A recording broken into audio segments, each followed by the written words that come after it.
한동안의 백수 생활이 이어지면서 모아둔 생활금이 바닥나 난처해지던 시기였다.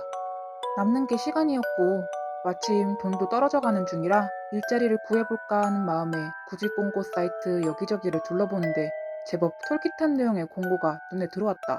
실험 참여자 모집 중. 실험이 끝나면 3억 원 지급. 3억? 3억이라니. 잠시 눈을 의심했지만 분명 적혀있는 금액은 3억이었다.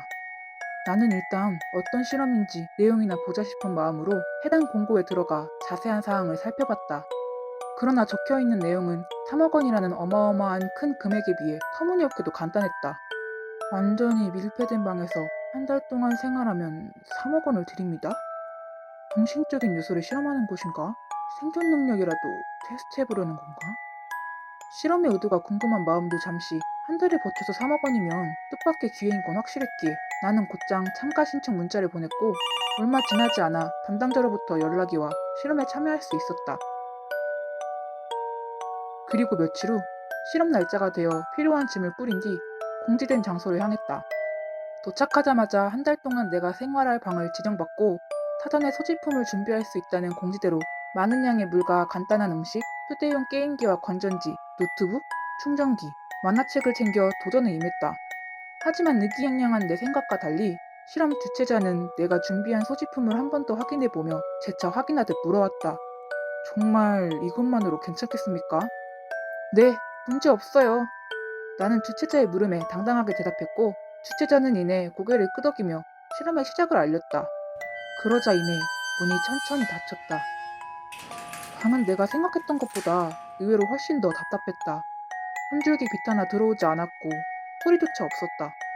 그래도 내가 가져온 것들로 충분히 생활할 수 있을 것 같다. 화장실은 조금 지저분했지만 괜찮았다. 한 달만 버티면 3억이 내 손에 들어오는데 그까짓 게 뭐 대수려고. 나는 내가 얻을 3억 원을 생각하며 가져온 만화책을 읽기 시작했다. 하지만 얼마 안가 갑자기 졸음이 몰려와 잠을 자두기로 했다.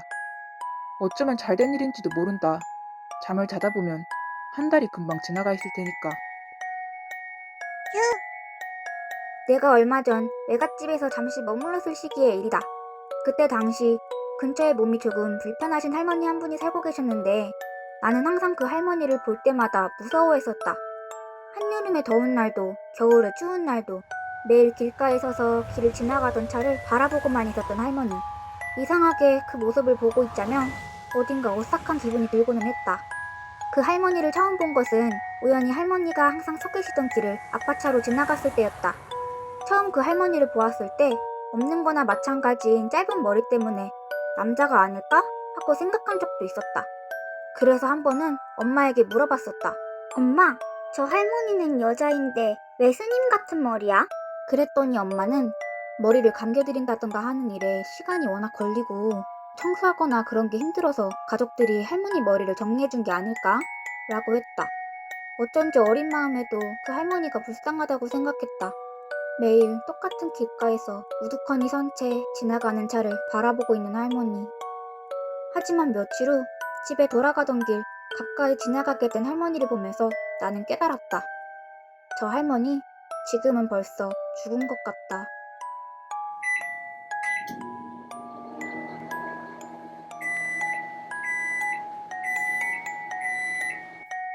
큐턴스 참가한 실험의 내용은 밀폐된 방에서 한 달 동안 생활하는 것이었습니다. 그러니 산소가 부족한 것이 당연하겠죠?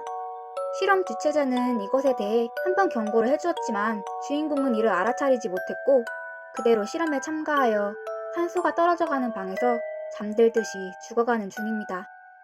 큐턴스 할머니는 길가에 서서 차를 바라본 게 아니라 목매달아 죽어 있었던 것입니다.